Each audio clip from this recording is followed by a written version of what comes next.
ஓகேங்க. முதல் கேள்வி, அசோகர் கல்வெட்டில் குறிப்பிடப்படும் சத்தியபுத்திரர் யார் அப்படின்னு சொல்லி கேட்டிருக்காங்க. இதுக்கான ஆன்சர் வந்து பார்த்தீங்க அப்படின்னா 11th ஹிஸ்ட்ரியில் இயல் 5ல் பேஜ் நம்பர் 75 வந்து பார்த்தீங்க அப்படின்னா கொடுத்துருக்காங்க. லெசன் 5 வந்து பார்த்தீங்க அப்படின்னா தென்னிந்தியாவில் சமுதாய உருவாக்கம்.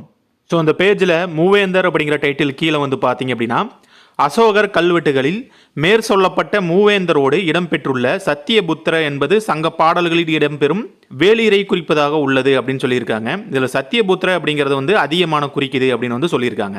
அப்போது இந்த கேள்விக்கான ஆன்சர் வந்து பார்த்தீங்க அப்படின்னா ஆப்ஷன் ஏ அதியமான் அப்படிங்கிறது கரெக்டுங்க. ஓகேங்க. அடுத்த கேள்வி, விஜயநகர பேரரசில் அறிமுகமான டேஸ் நாணயம் பக்கோடா எனப்பட்டது அப்படின்னு சொல்லி கேட்டிருக்காங்க. இதுக்கான ஆன்சர் வந்து பார்த்தீங்க அப்படின்னா 11th ஹிஸ்ட்ரியில் இயல் 18ல் பேஜ் நம்பர் 311 வந்து பார்த்தீங்க அப்படின்னா கொடுத்துருக்காங்க. யூனிட் 18 வந்து பார்த்தீங்க அப்படின்னா ஆங்கிலேய ஆட்சிக்கு தொடக்க கால எதிர்ப்புகள். ஸோ அந்த பேஜில் இந்த பாக்ஸில் வந்து பார்த்தீங்க அப்படின்னா விஜயநகரத்தில் அறிமுகமான தங்க நாணயம் பக்கோடா எனப்பட்டது அப்படின்னு சொல்லியிருப்பாங்க. அப்போ இந்த கேள்விக்கான ஆன்சர் வந்து பார்த்தீங்க அப்படின்னா ஆப்ஷன் டி தங்க நாணயம் அப்படிங்கிறது கரெக்டுங்க.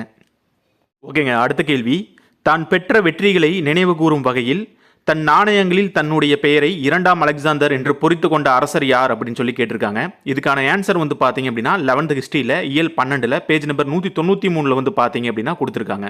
யூனிட் 12 வந்து பார்த்தீங்க அப்படின்னா பாமணி மற்றும் விஜயநகர அரசுகள். இந்த பாமணி அரசில் அலாவுதீன் ஹசன் பாமன் ஷா அப்படிங்கிற டைட்டில் கீழே வந்து பார்த்தீங்க அப்படின்னா இவர் தான் பெற்ற வெற்றிகளை நினைவு கூறும் வகையில் தன் நாணயங்களில் தன்னுடைய பெயரை 2ஆம் அலெக்சாந்தர் என்று பொறித்து கொண்டார் அப்படின்னு சொல்லி இருக்குங்க.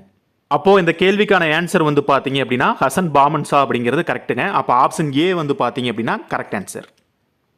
ஓகேங்க. அடுத்த கேள்வி, கீழ்கண்டவற்றுள் எது குப்தர் காலத்து குடைவரை கோயில் இல்லை அப்படின்னு சொல்லி கேட்டிருக்காங்க. ஆப்ஷன் ஏ வந்து பார்த்தீங்க அப்படின்னா உதயகிரி குகை ஒடிசா. ஆப்ஷன் பி வந்து பார்த்தீங்க அப்படின்னா அஜந்தா எல்லோரா குகை மகாராஷ்டிரா. ஆப்ஷன் சி வந்து பார்த்தீங்க அப்படின்னா எலிபண்டா குகை மகாராஷ்டிரா. ஆப்ஷன் டி வந்து பார்த்தீங்க அப்படின்னா பாக் குகை மத்திய பிரதேசம். இதுக்கான ஆன்சர் வந்து பார்த்தீங்க அப்படின்னா 11th ஹிஸ்ட்ரியில் இயல் 7ல் பேஜ் நம்பர் 109 வந்து பார்த்தீங்க அப்படின்னா கொடுத்துருக்காங்க. யூனிட் 7 வந்து பார்த்தீங்க அப்படின்னா குப்தர். பேஜில் குடைவரை கட்டுமான கோயில்கள் அப்படிங்கிற டைட்டில் கீழே வந்து பார்த்தீங்க அப்படின்னா குப்தர்களோட முக்கியமான குடைவரை கோயில்கள்லாம் கொடுத்துருக்காங்க. அது என்னென்ன அப்படின்னா அஜந்தா எல்லோரா மகாராஷ்டிரம், பாக் மத்திய பிரதேசம், உதயகிரி ஒடிசா வந்து கொடுத்துருக்காங்க. இதெல்லாம் வந்து பார்த்தீங்க அப்படின்னா குப்தர் காலத்து குடைவரை கோயில்கள்னு சொல்லியிருக்காங்க. அப்போ இந்த கேள்விக்கான ஆன்சர் வந்து பார்த்தோம் அப்படின்னா ஆப்ஷன் ஏ உதயகிரி குகை அப்படிங்கிறதும் கரெக்ட் தான். அஜந்தா எல்லோரா குகை அப்படிங்கிறதும் கரெக்ட் தான். பாக் குகை அப்படிங்கிறதுமே கரெக்ட் தான். ஆப்ஷன் சி எலிஃபண்டா குகை வந்து பார்த்தீங்க அப்படின்னா குப்தர் கால குடைவரை கோயில் வந்து கிடையாதுங்க. அது வந்து பார்த்தீங்க அப்படின்னா சாளுக்கியர் ராஷ்டிரகூடர் காலத்தை சேர்ந்ததுங்க. அப்போ ஆப்ஷன் சி தான் வந்து பார்த்தீங்க அப்படின்னா குப்தர் கால குடைவரை கோயில்கள் இல்லை, மற்றதெல்லாம் வந்து பார்த்தீங்க அப்படின்னா கரெக்ட். அப்போ ஆன்சர் வந்து பார்த்தீங்கன்னா ஆப்ஷன் சி.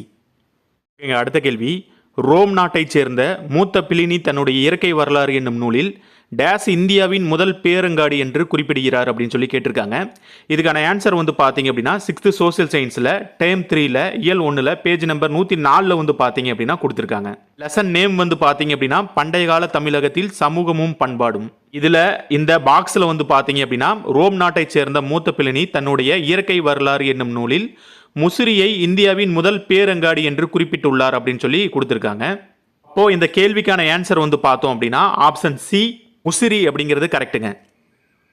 ஓகேங்க. அடுத்த கேள்வி, கீழே கொடுக்கப்பட்டுள்ள எந்த கல்வெட்டு குறிப்புகள் மெசபடோனியாவுக்கும் ஹரப்பாவுக்கும் இடையேயான வணிக தொடர்பை குறிப்பிடுகின்றன அப்படின்னு சொல்லி கேட்டிருக்காங்க. இதுக்கான ஆன்சர் வந்து பார்த்தீங்க அப்படின்னா 9th சோசியல் சயின்ஸில் இயல் 2ல் பேஜ் நம்பர் 29 வந்து பார்த்தீங்க அப்படின்னா கொடுத்துருக்காங்க. யூனிட் 2 வந்து பார்த்தீங்க அப்படின்னா பண்டைய நாகரிகங்கள்.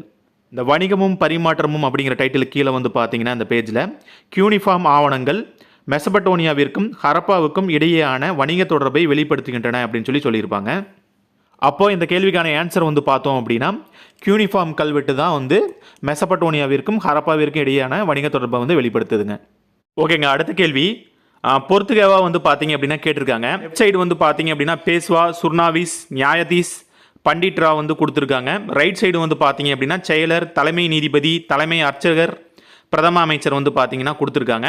இதுக்கான ஆன்சர் வந்து பார்த்தீங்க அப்படின்னா 7th சோசியல் சயின்ஸில் டேர்ம் 2ல் இயல் 3ல் பேஜ் நம்பர் 150 வந்து பார்த்தீங்க அப்படின்னா கொடுத்துருக்காங்க.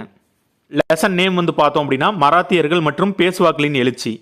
ஸோ இந்த பேஜில் இந்த பாக்ஸில் வந்து பார்த்தீங்க அப்படின்னா பேஸ்வா அப்படின்னா பிரதம அமைச்சர், சுர்னாவிஸ் அப்படின்னா வந்து செயலர், நியாயதீஸ் அப்படின்னா தலைமை நீதிபதி, பண்டிட் ராவ் அப்படின்னா தலைமை அர்ச்சகர்.